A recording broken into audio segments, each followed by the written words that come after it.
What's up, y'all? Just gonna do my little review on the BC Racing coilovers now. It's been about 2 weeks. Amazing coilovers. Don't really have to say much more about the quality. The quality's there. Everything is there. Great spring rates. The adjustability, the quality, everything in this kit is great. I mean, hell, it's even got your sway bar end links for the front already included on the shock body. I mean, the back shocks already have it included, and the back shocks is actually adjustable as well. So the lower you go, you can keep that sway bar parallel to increase the actual travel, increase or decrease based on how low you are, which is pretty high speed setup, especially for anything W body, since we haven't had anything new in forever. So it's awesome that they made this kit.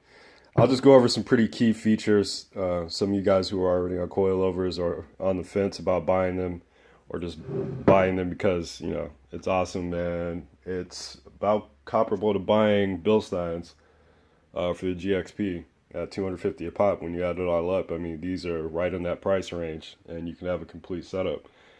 Something to think about, just saying, unless you want to buy cheap and buy AGXs, which in my opinion aren't shit after a year. Even that, especially while lowered. I can't stand AGXs, don't like them, whatever. The only good thing about AGXs is they're cheap. But anyway, back onto the BC Racing. So what they do include, I'm just going to go over the quick features real quick.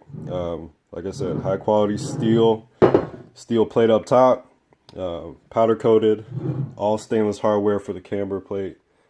And that's adjustable via these 4 Allen head screws. It comes all bolted together, so there's no need for you to put anything in. All you do is drop it in and go. My only recommendation to you is when you bolt these on, just riding on 18s. I'm on 255 45 18s. On Pilot Michelin Super Sports. So the thing is with that, they have a pretty high sidewall, but in general, for that size of a tire, you might want to go ahead and raise the shock a little bit before installing. Regardless, you're going to have to go back and forth a couple times, in my opinion. You're going to have to adjust the damping to your liking, and you're going to have to adjust the ride height to your liking.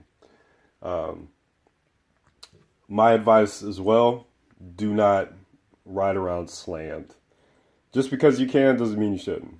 And if you are going to ride around slammed, don't beat up guy who goes on ZZP's website and blasts them for an inferior product or BC Racing, because when you ride around slammed, you wear out the components prematurely. You wear out the CV axles and you wear out the ball joints. It's just a fact. It's just the suspension design we have isn't designed to be super mega slammed and drive around like that all the time.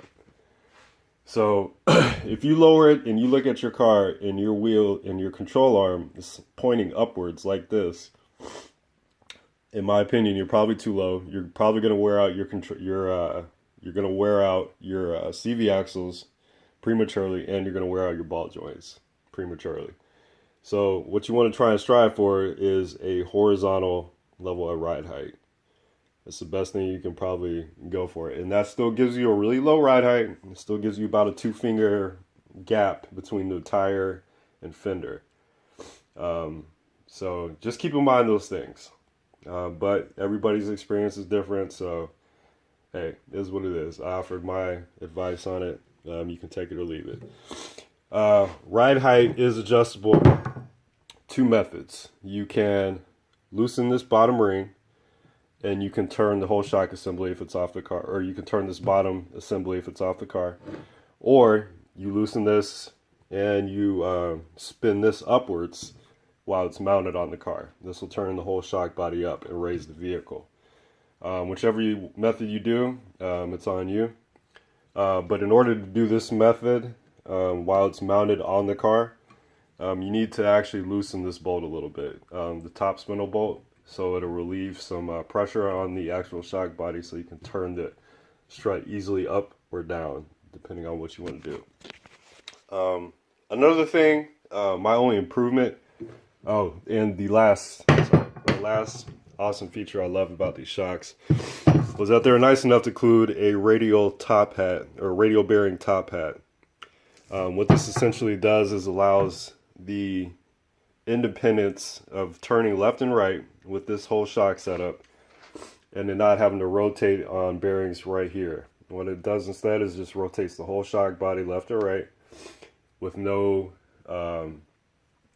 type of resistance. This gives a really smooth articulation and turning with no impact on the power steering rack or system.